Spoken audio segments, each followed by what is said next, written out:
War is the hour of the strong. It devours the weak. Strength is not aggression. Strength stands so others do not fall. No, strength conquers. It takes, it dominates, it survives. That is fear speaking. True strength protects what cannot protect itself. Protection is just a word men use before they raise a blade. Two gods of war, two definitions of strength. So tell me, why do humans go to war? Humans do not go to war because they must. They go because they want to. No. They go when something must be protected. Protection is just a word. Desire is the truth. Tonight at the myth table. Two gods of war. One fights to defend. The other fights because war is inevitable. So tell me, is war honor or instinct, Thor? What is war to you? War is not glory. It is weight. It is the moment you stand, so others do not fall. You speak of burden. Humans speak of victory. They paint it on banners. They carve it into monuments. They do not fear war. They crave it. You mistake noise for truth. Celebration is loud. Grief is quiet. Is war ever truly defensive? Or does every shield hide a desire to strike? There are battles chosen, and there are battles forced. When a home burns, defense is not desire. It is necessity. And yet, once the fire spreads, men do not stop at defense. They advance. They retaliate. They expand. That is corruption of war, not its origin. There is no pure origin. War awakens what already lives inside them. What lives inside them is not only rage, it is love, it is loyalty, it is the will to protect. And those same emotions ignite wars faster than hatred. Love of land, loyalty to tribe, devotion to pride. Then the fault is not in war. It is in the heart that chooses it. Exactly. And that heart has always chosen me. No, they call for you when they forget who they are. If war awakens what already exists, then tell me, can it ever be avoided? Or is it inevitable? Inevitable. As long as humans desire more than they possess. As long as they fear loss more than they value peace. War is not an accident. It is the natural outcome of ambition. Ambition does not require war. Fear does. Weak rulers choose war to hide their weakness. And strong ones? Strong ones endure. They build alliances. They hold their ground. They do not strike first. And yet history remembers those who strike, not those who endure. So is war the result of weakness or the proof of strength? War is proof, not of strength, but of honesty. It strips away illusion. In peace men pretend. In war they reveal themselves. Cowards become cruel. The ambitious become ruthless. The fearful become violent. War does not create monsters. It unmasks them. You mistake exposure for inevitability.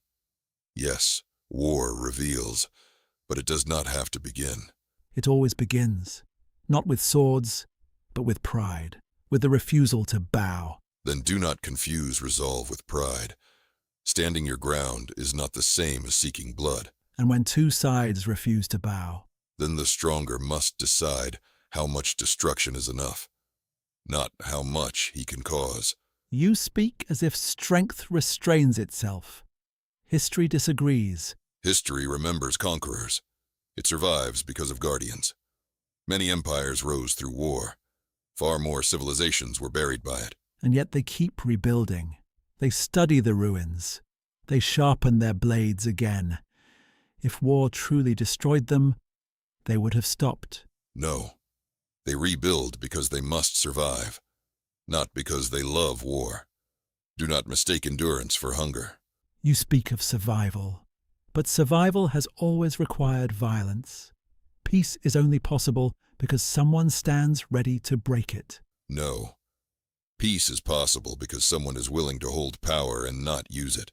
Then tell me, Thunderer, if you had no enemies, who would you be? A protector does not need enemies, only something worth protecting. Then let me ask you both, if power vanished, would peace survive? No, without power, there is no order. Without order, there is no peace. There is only chaos waiting to rise. Humans do not behave because they are good. They behave because they fear consequence. Fear can restrain violence, but it cannot create peace. Peace built on fear is only silence. Silence is preferable to war. Not if that silence is waiting to explode. So power restrains, fear suppresses, but neither guarantees peace. Then what does? Discipline. Strength guided by restraint. The willingness to fight and the wisdom not to. You still rely on strength. You only dress it differently. Power never disappears. It only changes hands. You speak as if you are merely a witness, but you do not observe war. You feed on it. You whisper into kings. You reward ambition. Do not pretend you are neutral. I do not whisper. They invite me. They build statues in my name. They sing before battle. I do not create their hunger. I answer it. Then the question is not whether power exists. It always will. The question is, does it serve fear, or does it serve something greater? And who decides what is greater? Every empire believed it was righteous. Every war believed it was necessary. Perhaps peace does not survive without power, and perhaps power cannot survive without restraint. But neither survives without choice, and that choice belongs to humans, not to gods. Then let them remember what war takes before they decide what it gives. They remember. When the smoke is thick, when the ground is red. But memory fades, desire does not. And when desire returns, which god answers first?